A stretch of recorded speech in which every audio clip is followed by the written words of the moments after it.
perhaps my favorite doctrine I've come to think about in the past year or two has been the Trinity.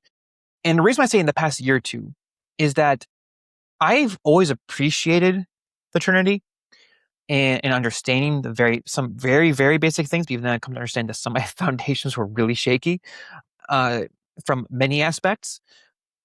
And it's more so in the past 2 years I've been really getting into this, especially heavily this past year. I've really gotten into this. And I've come to love it so much more because I'm starting to get some of the answers or responses to the questions I've been having. And the thing is that those questions have had the same responses and answers the entire time I've been alive. It's not like these are something just kind of popped up that's brand new. They've been there for a long time in church history and in the scriptures. Or more specifically, as Athanasius argues, that these are things that the church has discussed, founded in the scriptures. And so they're saying, like, look, it's right here. And then they used the language of the text that was there, and they've also used philosophical language to kind of help understand it, to kind of piece it together in a way that they could understand it and explain it. And its foundation is what is revealed in the text. What is revealed about God the Father, and what is revealed about His Son and His Spirit. And so with that, like we've had that for nearly 2,000 years, a little bit under, because the New Testament itself was being finished in the first century at earliest, and I would stand by that statement. But then the Council of Nicaea is within the 300s, and as well as Constantinople is in the 300s. So it's still less than 2,000 years old, but if we round it up, it'd be about 2,000 years old, where we've had some kind of understanding. Now, I remember when I was younger, I think around my sophomore year of college, maybe it was my freshman year, I had this buddy who was going to seminary. He was in Bible college. And so he and I used to read books together. And he asked me, like, hey, what do you want to read now? We just finished, I believe it was C.S. Lewis's Weight of Glory. And it was a good book. I was really, really young. I'm still young. But in terms of young in my theological understanding, and I would definitely assert that I'm still young in this now. There's so many things I'm still coming to know, and that I wish I knew when I was younger. It's like, this is foundational. Why didn't I know this? Or a variety of other things. And I've been really trying to seek and come after it more from looking through biblical theology, which means more like the thematic studies and word studies. And so how the biblical authors use like certain themes and concepts throughout the text to explain the world around them, but also systematic theology. We're looking at like different doctrines that are built off of these teachings that especially the councils really get into, is a lot of systematic theology. And I really had none of that when I started out. I thankfully got more into that by God's grace, who has been guiding me through that. He has been guiding me to understand these things more and more through His Spirit. And I've kind of I just had these questions. I didn't really have answers or responses to. In fact, there's times where, just to clarify, for me, an answer is when I have something that's like concrete, and like there's no way around it, or like I'm very confident in this is the answer. Like, this is the answer, I'm confident in this. Versus a response for me is more like here's what I think. I definitely lean this direction. I'm more likely to say this is what I think is the truth, but I'm not going to say like 100% that I have the answer to this. Like, this is concretely the truth. Anything outside this is completely false. And so that's why sometimes when we do like in our videos for other channels or for our classes, I'll tell them I'm going to do a Q&R, because I don't know what the questions are. They might give me something that I feel like, no, there's an answer here. I know what the answer is. Versus it might be like, I have a response to this. I have a thought and I have reasons for it. I can give you my grounding for it, but take it with a grain of salt and do your homework. So that for me is important. So there's some things I want to have answers to and at least some kind of response to. The Trinity was definitely one of those. And so I remember asking him, saying, for our book, I was saying, well, can we find something that kind of explains the Trinity? He's like, well, what do you mean? Like, he looked at me really confused. I was like, well, it's such an essential doctrine, and I don't really understand it. It's like, what do you mean understand? It's like, I understand that there is one God, and there are three persons, and they're all these fill in the blanks, and they all are omni fill in the blank, but I don't get it. Like, I don't really get anything beyond that. He was like, well, do you need anything beyond this? Like, I really think I do, especially if it's so foundational to the Christian like structure and scriptures and what has been revealed. So I was like, what can we look into this? And he was like, all right. And so he found this book. It was a James White book. I believe it's called The Forgotten Trinity. I think is what it's called. It's been a long time since I've read that book. I've heard some of his lectures, James White, recently, and I've come to disagree on a lot of things.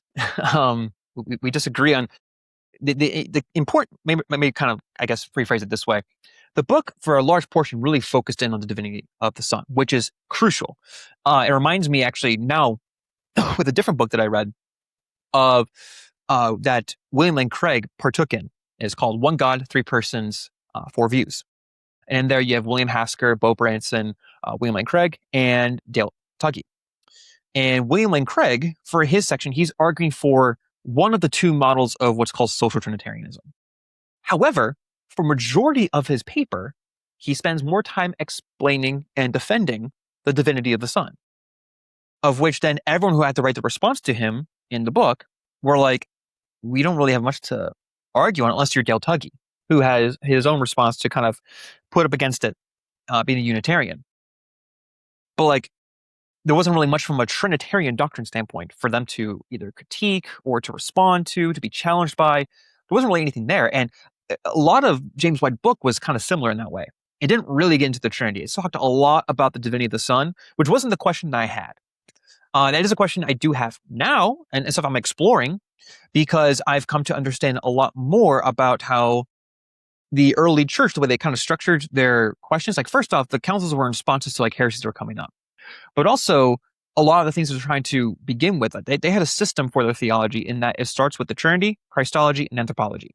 So, understanding God in the triad, understanding Christology, but understanding Christology involves understanding the triad and understanding anthropology. So, understanding humans and human nature, human creatures, and understanding the uncreated, the cause being the Father, but also the two divine persons that are in relation with the Father of the homoousia, the same one essence.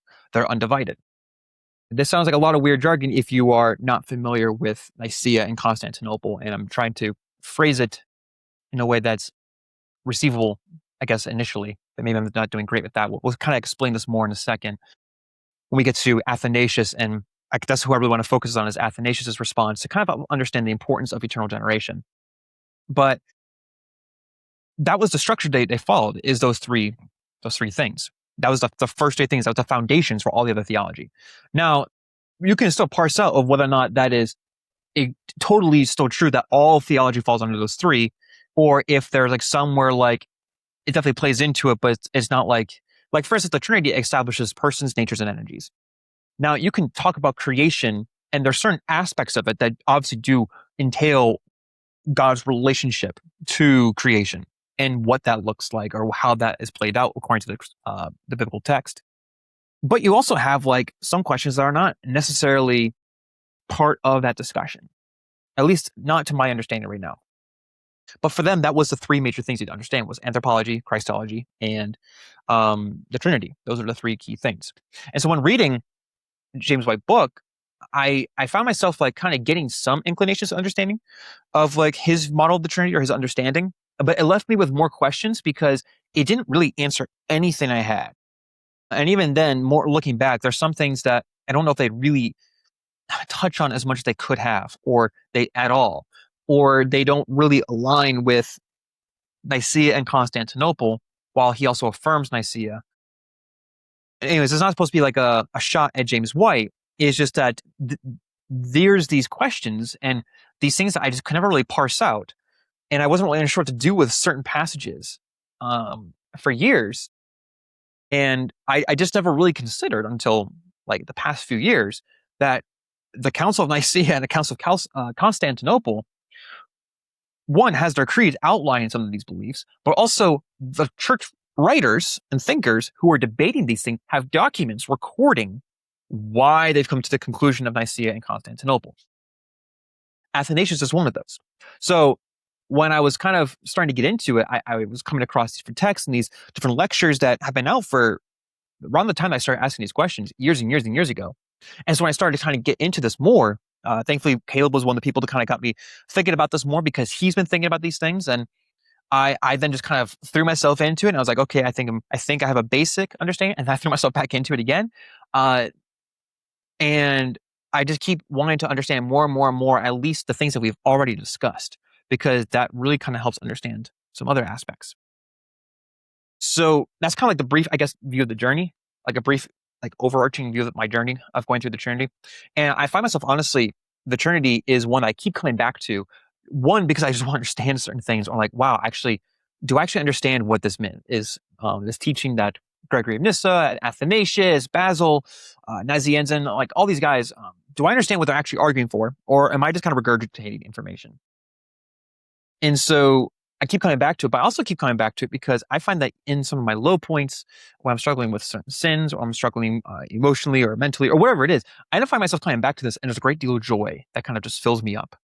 And just thinking about this, because I'm thinking about the triad. I'm thinking about the Father, thinking about the Son, I'm thinking about the Spirit. I'm thinking about how there's this beautiful relationship between the three, these three persons, and yet they are one in essence, homoousios.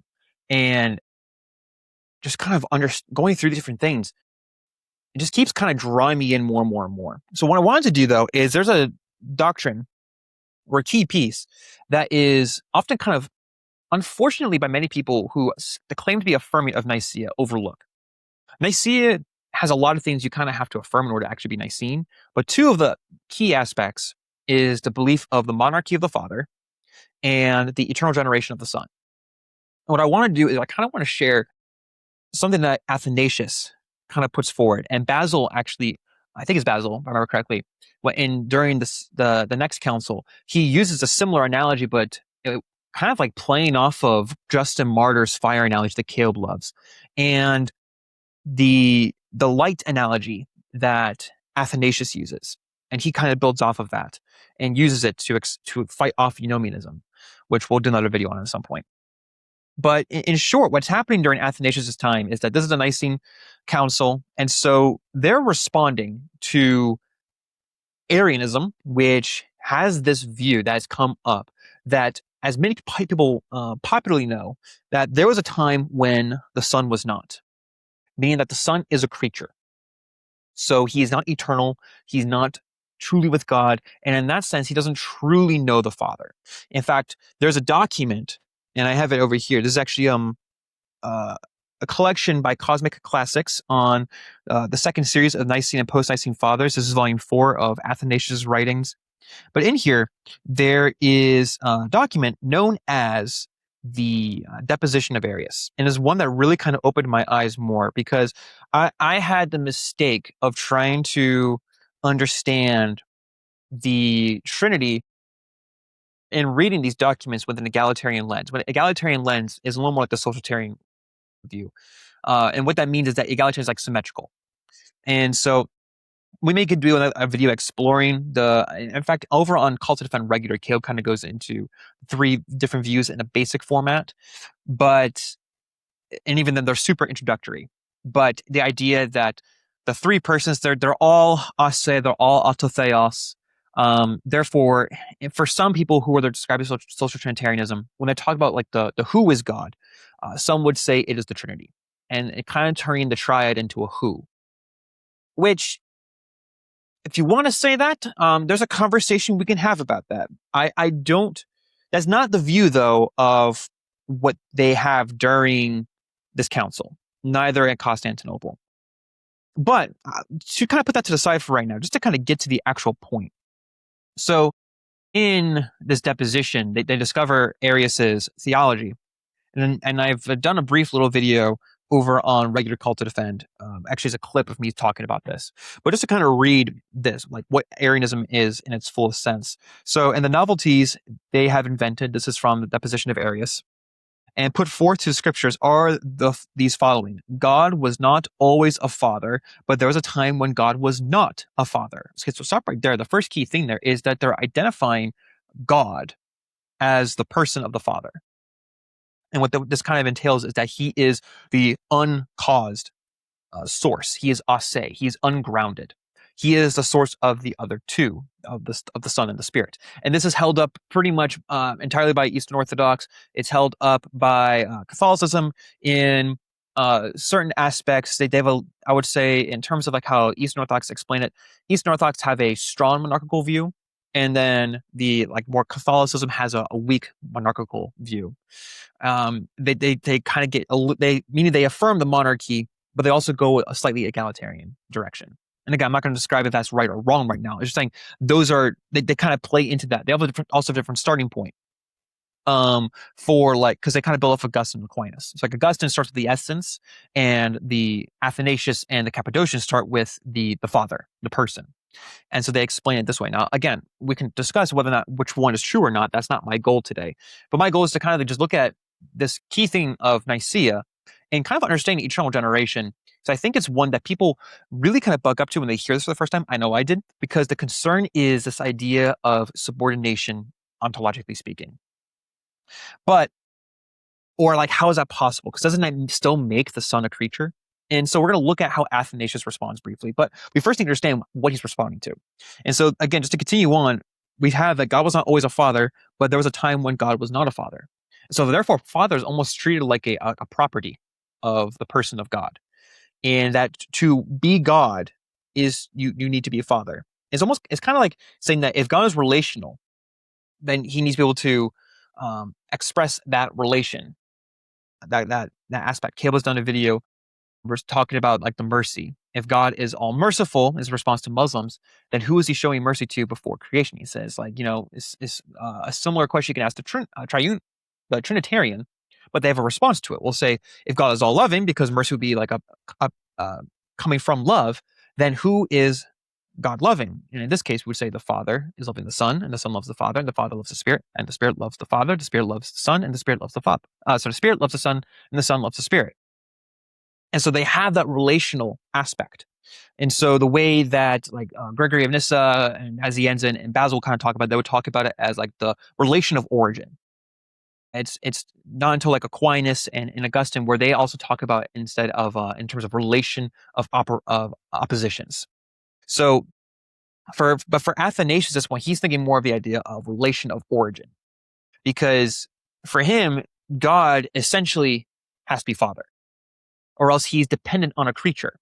And a similar idea where if God is going to be relational, if he's going to be all loving, then he must have a way to express that love, or else he's dependent on creatures to be loving. He must be a father in order to not be dependent.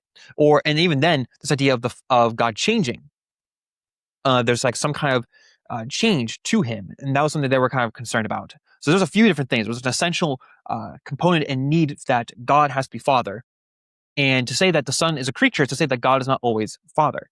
And they have the question of, well, if the Son is a creature, then how do we understand that he is distinct and not like all the other creatures? And so these are a bunch of the kind of concerns that are coming up during Arianism. I'm going to do a video exploring more of the depths of Arianism. But just to kind of give a brief outlook, and we'll read the rest of the deposition real quick. And so they say the word of God was not always, but originated from things that were not. I mean, that he's originated in that he is created from nothing. So they're saying that he is creatio ex nihilo, to use the Latin terms. So the word of God was not always, but originated from the things that were not. For God has made him that was not of that which was not. Wherefore there was a time when he was not. For the Son is a creature and a work, neither is he like in essence to the Father, neither is he the true and natural word of the Father, neither is he his true wisdom, but he is one of the things made and created, and is called the word in wisdom by an abuse of terms, since he himself originated by the proper word of God, and by the wisdom that is in God, by which God has made not only all other things, but him also. And so they keep going, but in here you're already kind of see the issue where they're saying, look, if you're saying that the Son is a creature, and he's therefore he's not eternal in this aspect, and you can talk about, as we'll see in a second, this idea of him having source in the Father being ase and the Son not being ase. You can get into this conversation and not run into this creature problem, which we'll see with Athanasius' argument in a second, as well as Basil and Justin Martyr, who's been referenced before. But the concern here is that, okay, so not only you're saying these things, but the Bible obviously clarifies or really identifies the Son as wisdom, as, let's use a reader here again. We said that he is the true wisdom, he is the word. And so for instance, we have John 1 where it says the word was with God and the word was God, and you're using the predicate nominative. You have wisdom, where Paul outlines that Jesus is God's wisdom, which kind of goes back to Proverbs and a few other places.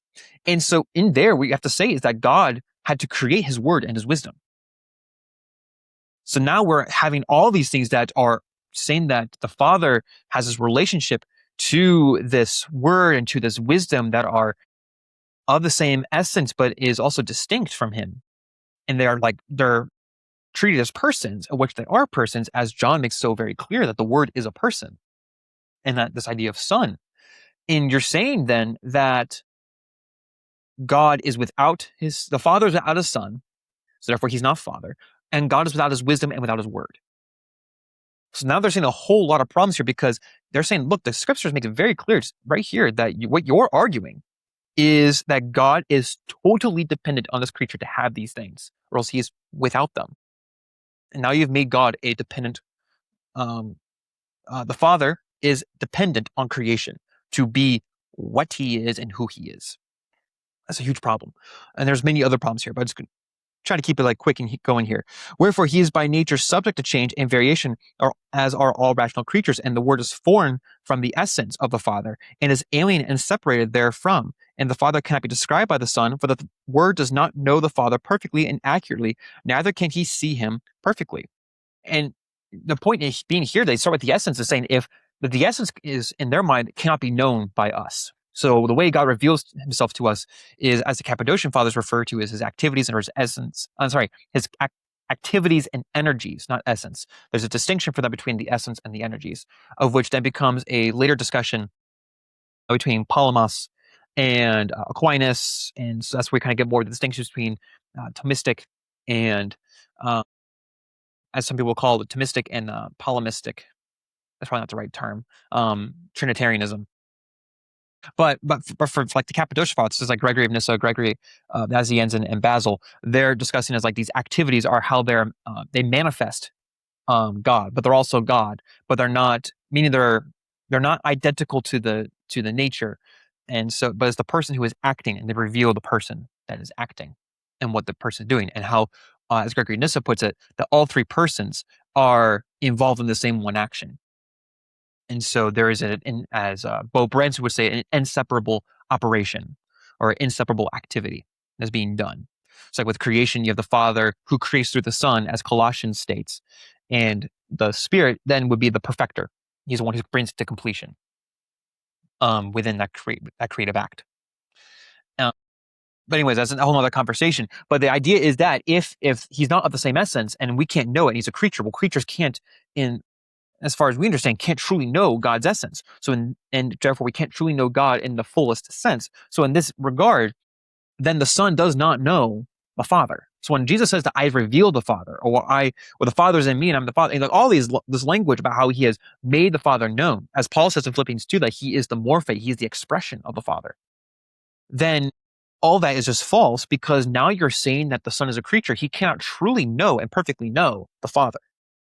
Right? So this is a big issue for them. We're seeing that this Christological issue, yes, it is a Christological issue, but it's also an issue regarding God, and really kind of putting God a little more distanced from us, and then also making him dependent on creatures, which is what we are. But that's different. We're supposed to be dependent on him, not him on us. And so, moreover, the Son knows not his own essence as it really is, for he is made for us, that God might create us by him as by an instrument, and he would not have existed, and had not God wished to create us. Accordingly, when someone asked them whether the word of God can possibly change as the devil changed, they were not afraid to say that he can, for being something made and created, his nature is subject to change. So they believe that the Son's essence and nature can in fact be changed. And so therefore, he is not immutable like the Father is, because they do hold to a form of divine simplicity. You can kind of get into the question about that in the whole discussion. I'm trying to outline some of the distinctions between historic perspectives on the Trinity. I'm not trying to outline necessarily which one's true, but I think in my conversation right now, you can kind of hear where I kind of lean with this, at least as far as I understand. Again, leaning, because I'm still exploring some of the other ways of explanation and seeing like how much of it is semantics and how much of it is really an issue here. But the point being is that Arianism is really, yes, is an attack on the Son, but it's also an attack on God, and how therefore we can actually know God. Because if the Son doesn't know the Father truly and perfectly, then we don't really know who the Father is either. In the idea that how the Son says he's revealed the Father, and so he doesn't really reveal the Father in the sense that he says he does. And so really, therefore, the Bible is a lie in this regard. So like you can see there's a whole lot of things. There's a huge domino effect that in saying that Christ is not eternally with the Father, to say that he is a creature runs into a huge amount of issues that really kind of dismantles the entirety of Christianity right off. And people don't kind of realize that issue. They're trying to find ways to get around it. But when we consider the Greek words that are used here and how it's all described, either you have to change who and what God is, or you have to also say that Christ is a liar in any regard. And then you also have to say Paul's a liar. You have to say all these other things are wrong. Either maybe if they're not even a liar, they're just completely wrong and totally misinformed how they're describing things. Now, some people might come back and say, well, Josh, you're kind of going to the extremes right now. I'm just trying to outline like the basic questions and concerns that are going to be coming up with these things. So that's kind of the foundation, like some of the foundational points of where this Council of Nicaea really comes from, is establishing a response to this heresy, because they do eventually have a response. As in the Nicene Creed, what's really funny is that Eusebius, who was an Arian, or at least was citing that direction, and several of those who were following him, he's actually the one who writes out the definition and sends it to the other churches so that they can understand what was the conclusion in this debate at Nicaea. And it's kind of funny that Athanasius in another letter then says that he then retires, that Eusebius retires basically after that, after just making all these documents for Nicaea and putting them out there. And so what was decided there, according to Eusebius' recording of the definition of the Nicene Creed, is that you get what the Creed of Nicaea is, which most people, when they recite it, they're thinking more of what was known as the third edition for the West. If you're in the Western side of things, you're probably more familiar with the third edition, which is what's called this edition of the Filioque. But at least, and then if you're talking about the other version that people might know about, is the Niceno-Constantinopolitan Creed, which has an extension to it, going over more things about the Spirit because of eunomianism and some of the other things that were happening during the Second Council at Constantinople. But the first one, the Creed of Nicaea, is a little bit shorter, and it focuses a lot more on the relationship of the Father and the Son than it does really kind of get into the Spirit, as the second version does. And it is really within these things that we start to see this outline of the Father's relationship to the Son, how they're homoousion, meaning they're of one essence, they're inseparable. In fact, I'm going to kind of read for you guys real quick the definition of Nicaea. So if you're familiar with the Creed, it's effectively it's this right here. We believe in one God, the Father Almighty. So right there, that's outlined there that who we call God, who is God, we say is the Father, Almighty, maker of all things visible and invisible, and one Lord Jesus Christ, the Son. And this is quoting Paul, basically, where Paul says we believe in one God, the Father, and one Lord Jesus Christ. Now, what I think is like Basil and Nazianzen, what they do is they say that if you're talking about God, if you're talking about like Jesus, and you're talking about just him, then you do refer to him as God, but they don't include the definite article. They're using it as the predicate nominative, meaning that he is truly divine in the same way that the Father is divine. But they have the distinction of saying the Father is the one who's ase and is generating the Son eternally. And this is because it's founded in Nicaea. And don't worry, that does not mean that Jesus is not, and what most people today in like on our side, the Western, is not God. I mean, that is not, we're not saying, oh, Jesus is therefore not God. He's not, he's a creature and all these things. No, what's being said by them is that you have the Father by identity is, and by aseity is is God.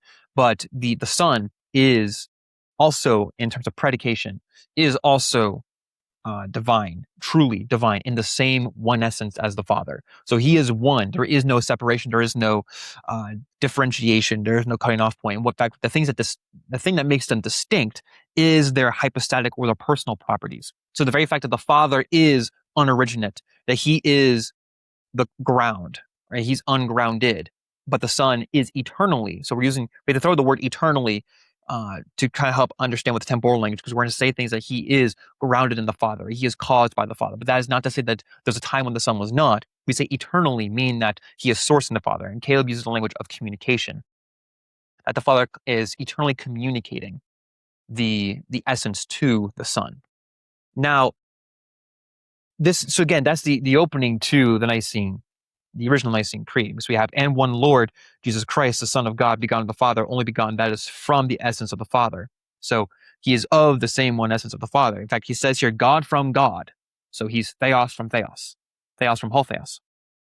light from light. And this is pulling off of Justin Martyr's analogy of the fire, of like each of this idea of the same one fire being located. He uses this idea of location and generation, how there's one flame, but there's these distinct flames, but they're all the same one flame because they're not divided in this regard. So it's light from light. We'll kind of explore that more with Athanasius' analogies we use in a second. Very God from very God, begotten, not made, one in essence, made both things in heaven. Very God, one in essence with the Father, by whom all things were made. This is quoting Colossians. All of this is really just referring back to the New Testament and quoting a lot of passages here. So all things were made, both things in heaven and things in earth, who for us men and for our salvation came down and was made flesh, was made man, suffered and rose again the third day, ascended to heaven and cometh to judge quick and dead. And in the Holy Ghost, and those who say once he was not, and before his generation was not, and he came to be from nothing, or those who pretend that the Son of God is, of course, subsistent or essence or created or alterable or immutable, the Catholic Church anathematizes them. So they make it very clear that the Son is of the same oneness as the Father. And in fact, Eusebius then kind of explains that later on, like why that is included in it, why that language. So like right here, the phrase of one essence was indicative of the Son's being indeed from the Father, yet without being as if a part of him. So he's not a part of the Father. He is truly from the Father totally. And so we have, and with this understanding, we thought good to assent to the sense of such religious doctrine, teaching as it did that the Son was from the Father, not, however, a part of his essence. So he's truly from the Father. He's not part of him. He is one with the Father. On this account, we assented to the sense ourselves without declining even the term one in essence, peace being the object which he set before us, the steadfastness in the orthodox view. In the same way, we also admitted begotten, not made, since the council alleged that made was an appellative common to the other creatures, which came to be through the Son. To him the Son had no likeness. Wherefore, say they, he was not a work resembling the things which through him came to be, but was of an essence which is too high of a level of any work, in which the divine oracles teach to have been generated from the Father, the mode of generation being instructible and calculable to every originated nature. And so he goes on to explain more of this stuff, and we get to this next section. The Son is one in essence with the Father, not in the way of bodies, nor like mortal beings, for he is not such by division of essence. What he means here is this, that we, for instance, we as humans, we have one nature, we are human. But we're divided, we're divisible, right? We're separated. And so he's saying, no. That's not a thing. We're not talking about how that they are, they have the same essence. It's really more, that's why they really include the word one there. It's not they have the same essence, they are the same one essence, meaning that there is no division between them. They're overlapping in terms of the essence. They have that, they're completely one in that regard. And so it's kind of hard to picture, and I'm trying to understand how eternal generation fits into this. But it's a really important thing because we're trying to understand how is it that the Father generates the Son and they're always one essence? How do we have that without the Son being caused in a temporal sense, but not in an eternal sense? And how do you have that where they are not separated? So no analogy is perfect, but there are safe ways to use analogies. Now, there are also unsafe ways to use analogies regarding this conversation. So let me kind of quickly share the unsafe ways. So if we were to say something like the Trinity is like fill in the blank, and we're trying to say this is how the Trinity functions and this is how the Trinity works, then we're going to run into issues here. So like, for example, would be that the Trinity is like water in that it has a liquid, solid, and gas, but it's all the same one water. The problem with that is that those three are different modes. And so it collapses the persons and the nature into one, because now the change, yes, it's the same water, but the change of state, therefore brings out the mode of which person it is. And so therefore, there's time when there is a Father, there's time where there's a Son, there's time where there's a Spirit. And there's a little more nuance to it than that. But that would be an issue here. We're not saying that God came down as Son, and then when he was Father and then he became Son and then he became Spirit. That would be modalism. And so that would also run to basically a weird view of Unitarianism, again, a version of it, which has its own problems, as I mentioned before, like it's a dependent God in that regard. In fact, I think it's Gregory of Nyssa kind of makes it very clear in this regard of the distinction between the Jews and the Christians.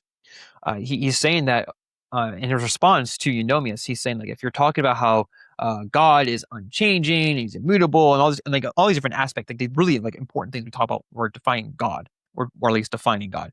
He said if you're affirming these, saying these things, and you're referring to the Father, well, we agree with you. He goes on to say like pretty much like, however, that's not really what you mean, because you reject that he truly is eternally Father. And so for Gregory to be a father is essential to God. That is an essential thing of being God, is to be Father. And so if that is essential, then that means that when he tells then Eunomius that you can just go join the Jews, because the Jews believe in a being that they call God and call like the Most High. It says you guys believe that, but you don't believe his Father. And so the very fact that you reject him as Father, in the very fact that in order for him to be Father, he must be eternally Father. If you reject that idea, then therefore you don't believe that God in this case is truly immutable and all these things. Then you can just go join the Jews. Like you're not with us. Then you're completely not with us. That's kind of the point he's trying to get to. Is by saying that if at any point you're denying that the Father is truly Father, eternally, then you do not believe in the same God that the Christians do. And so that's a really important detail for Gregory of Nyssa. And it goes in more detail than that. I'll probably do a video exploring that in a later time. But that kind of idea, this idea of the eternal generation is a really key thing. I understand that the monarchy of the Father. So how does Athanasius respond? He has a lot of letters that he responds with, and there's several different things he does. He has an entire text called the Defense of the Nicene Definition. And it's in chapter 4, where he starts to get into, wait, is it chapter 4 or it's chapter 5? My bad. It's in chapter 5 where he starts to, as my book says, that he gets into objections, or he has an objection that the phrases are not scriptural. So he's objecting to these ideas. We ought to look at the sense more than the wording and evasion of the Arians as to the phrase of God, which is in Scripture. So he's going over the defense of the council's phrases from essence and one essence, because they're saying, well, those things aren't in Scripture. And he's like, okay, let me kind of explain how that is. Now, we can go through all the scriptural points he makes, but I kind of want to be able to explain how he uses this analogy in a proper sense. Now, if we're going to use analogies to kind of explain how something is logically possible, then we're starting to get into safer territory. So this is where Athanasius, Justin Martyr, and Basil really kind of are helpful in using analogies, because they're not saying the Trinity is like X, and therefore they collapse it into modalism, partialism, Sabellianism, and a variety of other things. They really try to explain how certain ways we describe the relationship of the Trinity, or like how the relations of origin. How can we understand that? How is it logically possible that you have a source that is causing another, but they simultaneously can constantly exist? It's just how you have that simultaneousness. So Athanasius then gets into this idea of using, kind of building off of Justin Martyr's description of the fire, but goes a step further. And so it's right here in chapter 5 where he begins this section. It's right towards the end. It's like in section 24 of chapter 5, at least in my translation, as a ways down, going right into chapter 6. But he says right here, let me find the beginning of, I'll start at the beginning of the section 24. Further, let every corporeal inference be banished on this subject, and transcending every imagination of sense, let us with pure understanding and with mind alone apprehend the genuine relation of Son to Father, and the Word's proper relation towards God, meaning the Father, and the unvarying likeness of the radiance towards the light. Okay, so he's explaining that we're talking about radiance and light. This is where he's going to start using this as an example.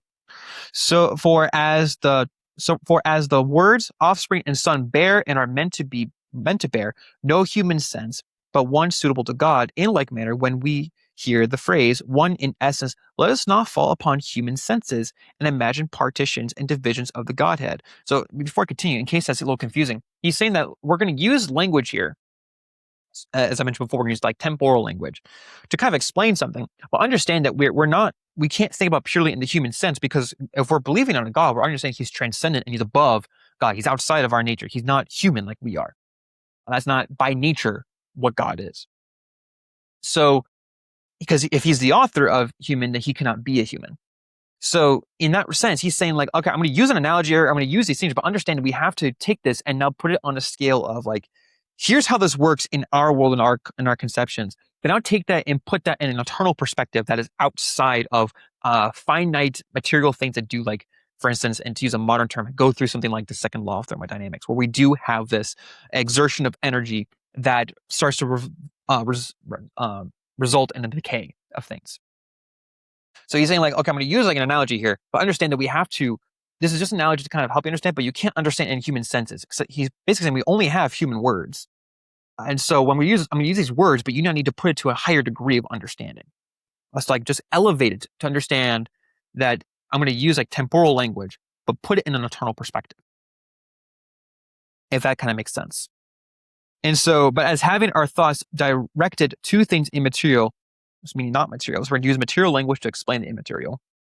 Let us preserve undivided the oneness of nature and the identity of light. So, okay, let's use light as an example here. For this is proper to a son as regards a father, and in this is shown that God is truly father of the word. Meaning that if you're going to say that God is father, he has to have a son. And Athanasius also uses like the example of like a mother and a daughter. If you're going to have a mother, there must be an offspring. If they're going to have a father, there must be an offspring of some kind of some sense. Whether it be like, you can use whatever gender you want right now. This is just the understanding that if there is a patriarch or matriarchal figure, that implies that there is a son or daughter, and vice versa. If there is a son, then that implies that there is a father. If there's a daughter, that implies that there is a mother. And this is like the conversation that he and Arius are going back and forth on in their letters regarding this very issue. So just to keep going, so he's using this idea to help be explored with light and radiance. So for this is proper to a son as regards a father, and in this is shown that God is truly father of the word. Here again, the illustration of light and its radiance is in point. Who will presume to say that the radiance is unlike and foreign to the sun? Okay. Rather, who thus considering the radiance relatively to the sun and the identity of light would not say with confidence, truly the light and the radiance are one, and the one is manifested in the other, and the radiance is in the sun, so that that whoso sees this sees that also. But such a oneness and natural property, what should it be named by those who believe and see aright by offspring one in essence? And God's offspring, what should we fittingly and suitably consider but word in wisdom and power, which it were a sin to say was foreign to the Father, or a crime even to imagine as other than with him everlastingly. For by this offspring the Father made all things and extended his providence unto all things. By him he exercises his love to man, and thus he and the Father are one, as has been said, unless indeed these perverse men make a fresh attempt and say that the essence of the word is not the same as the light which is in him from the Father, as if the light and the Son were one with the Father, but he himself foreign in essence and being a creature. Now we can keep going. But first off, he gets the idea of radiance firstly from Hebrews 1, where it describes the Son as the radiance of the Father. Okay. So that's where he kind of gets his language. He's also pulling from Justin Martyr too in this regard. So effectively the analogy is this, is that, okay, so the Son has this radiance, right? And how can you say that the radiance, if the radiance reveals the sun, the S-U-N, therefore the sun is generating the rays. How can you say that they are not one? And so he's saying like, look, they are simultaneously together. You don't have a sun if there's no radiance. You have no radiance if there's no sun. Right? This idea of this light idea. If there is no light, there's no light source, there's no radiance. If there's no radiance, if the sun cannot be revealed if there's no radiance, and the radiance is caused by the sun to reveal it. But this happens simultaneously, right? And so therefore the sun is generating the rays, and the rays are one with the sun. Now again, this analogy of course breaks down at some point. That's why he says you have to put this in an internal perspective, go into an immaterial perspective, because the sun is material. God is not. And so he's already caveating. He's like, look, we're not saying that God is a sun, like the S-U-N. We are saying that the way you understand eternal generation, and that the Son is not a creature, that he's eternal with the Father, it makes sense because you have things in creation itself that point to this idea. You have a sun that generates rays, and the rays reveal the sun, and that's a simultaneous action. It's a simultaneous thing. They are not separate from each other. They are not. There's not a time when the rays are not, because the sun therefore is not, because there is no sun being revealed by the rays, and vice versa. If the rays aren't being revealed, there is no sun. So he uses this by saying, like, look, if there's a father, then there has to be a son. And here's the thing. He says, look, we have in John 1 where he says, in the beginning was the Word, and the Word was with God, and the Word was God. Right? That's the English way we translate it. You also have in Colossians where it talks about how he creates through the Son, how all things are made through him. All things. That would mean that if the Son's a creature, not all things are made through him, only everything but him. But no, it says all things are made. Things that are seen and unseen. The visible and the invisible. All things are made by him. Therefore, the Son is not a creature, because the Father then wouldn't be creating through him. So the eternal generation is this important thing because it helps us understand this eternal relationship between the Father and the Son, helps us be able to pick out, I guess you could say, the hypostatic properties, at least at its very base point of understanding the relationship between the Father and the Son, because we understand that one is the Son, S-U-N, that is causing or communicating the essence to the Son, who is revealing the Father, the source, which is what Jesus says he came to do in the incarnation as well. And we can get different conversations about that as going forward. If you're going to say, well, wouldn't that just be therefore in regards to the creation itself? Well, not so fast, because you also have all the theophanies in the Old Testament, as I've done a video on Call to Defend Regular regarding the two powers of heaven and the angel of the Lord. And this completely fits into that model as well, which explains Paul's Philippians 2 even stronger and even more so, with the idea of the Son being the morphe, the revealer, and then also taking on the form of humanity and a servant. So these are just things like this entire thing is really important. And I think that some people kind of buck up against the idea of eternal generation because the concern is, firstly, that would imply that the Son is a creature. But we already see here that no, it's a simultaneous relationship, that the Father causes the Son, or generates the Son, or begets the Son, or communicates the essence to the Son. And this is an eternal thing, and it's simultaneous. And so the Son is receiving these things as the Father is doing these things. There's like an active and passive relationship in this regard. And that the Father and the Son, this is an eternal relationship. So there's never a time when the Son is not, because that means the Father is not, God is not Father. And the idea of, to use another term, in terms of ultimate, I mean not ultimate, because if we think about aseity, meaning he's ungrounded in terms of the Father, but also, here's the word, ultimate source. Because if the Father creates through the Son, then he's a source, but he's doing it through the Son. So he's carrying out the action through him in the economic perspectives of things, which means like how it relates to the world and time, temporal language. And this is an eternal thing. And this is something that really, when I was trying to first understand the Trinity, one of the things I kind of was trying to understand, why is one Father and one Son? And there's other models that people try to use to explain it, but this is at least the historic, this is the view that Athanasius argues for, and what Nicaea stems from. So for instance, this is why I've said it in several live streams on our other channels, that you can't be Nicene and reject monarchia, nor eternal generation. If you reject either one of those, you're not Nicene. I'm not saying you're therefore outside of Christianity, because I don't think that's my place to kind of put that together. I'm still trying to figure these things out, and these are things that I didn't affirm, and there's a layer of which I think people just don't know what Nicaea actually teaches and what it pulls from within the text of the Bible.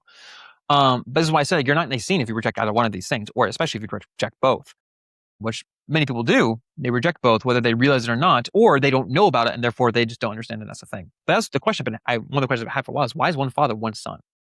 What does that entail? Why do we call them Father and Son? And so that was a question I never really got responses to. And then when I started reading through church history and going through this kind of stuff here, I started getting some of those responses. I'm like, oh, okay, I see where this is going here. So this is why we do this channel, is because I think this is really important for us to understand at least where the things we kind of come from. Like I have a friend in our Discord, he says that Trinitarians really take for granted just how much foundations and groundwork were done throughout the history of the church, especially for things like understanding the Trinity. Not that the Trinity wasn't found in the text. I firmly hold that it is, but our ability to understand it and all those things to go into it, that is something that is typically missing because we take it for granted, and therefore we kind of accept and reject things without realizing what the foundations actually are for this conversation. And you can still say that they're wrong. I'm going to say you have the ability to do that, but you have to provide a model that also takes into account for all the biblical data and does not fall into a contradiction or open the doors towards some other kind of heresy like tritheism, where there's 3 gods. And, and people may do that unintentionally, whether they realize it or not. And so this is one of the things that I just frequently come back to. It just always draws me back, and I love this doctrine. The more I just kind of think and mull over it, and just kind of keep reading through it. And so what I want to do is I want to keep kind of sharing some of the things that we're finding Athanasius and Gregory of Nyssa to kind of help you guys understand these things, because again, this is like really foundational things for a lot of Christian thinking, is the Trinity. And understanding, for instance, the idea of relationships and persons and natures and activities and all these kinds of things. So I hope that this was kind of helpful in some way. I hope at least kind of gets the conversation, or at least get the gears kind of shifting in your head. If I said something that sounds kind of strange to you and you're wanting some clarification, please leave a comment below or join our Discord. That's also in the comments. It's in the description, of which you could click and be like, hey, you said this. Can you help me understand what you mean by this? What Athanasius mean by this? I would love to be able to do my best. My buddy Caleb, he also reads Greek, and so we can also get the Greek out, and then he can also, I can use my lexicons to help us understand the Greek, but also he can help us understand some of the deeper roots of it. And so if we're kind of looking more into some specific wording, but I hope this was kind of helpful for you guys, and hopefully it gets the gears rolling or turning in your head, because it's really got it turning for me. And it's like for the past couple of years, it just keeps turning. I'm kind of trying to figure these things out and understand, first up the foundational stuff, but also why then are these different conversations where there's a little more back and forth in terms of like, I want to say arguing, debating, discourse happening, where these 2 opposing sides, what are they opposing over? And it's like, okay, so here's the foundation. Is the other person now in opposition to that foundation, or are they in line with that foundation? Are they both in line with that foundation? And is there something else that they're running into? And so, again, what I said before that Catholicism and a lot of Protestantism goes a little more towards an egalitarian, symmetrical understanding of the Trinity. And I'm not going to outright say that is right or wrong. I'm not going to back it up or disavow it right now. And I don't think that's really the mission of this video. But I would say that at least Nicaea doesn't really seem to see it that way. And that doesn't mean you don't have room for development in doctrine. And so that's why you have to kind of go through the next few councils and to see, like, does it ever leave room for that kind of development? And then if it doesn't, then you have the question of, okay, is the council wrong, or am I wrong? And that's just a question we all have to wrestle with. So, and therefore, I'm not also affirming the Eastern Orthodox necessarily in this position, as there are still conversations that I'm still trying to wrap my head around regarding this, in regards to the actual conversation of the Trinity itself. So do with that as you will, and just go through the data and just kind of try to put your preconception to the side and just understand the text for what it says. But I hope this is helpful. This is the longest video. It's probably one of the longer videos I've done in a while by myself. And if you like this kind of content, let us know below. Please, it really helps and helps us out. And I would really appreciate the kind of things that you guys are curious about. And yeah, so I'm just going to check out, and we'll see you guys in the next video.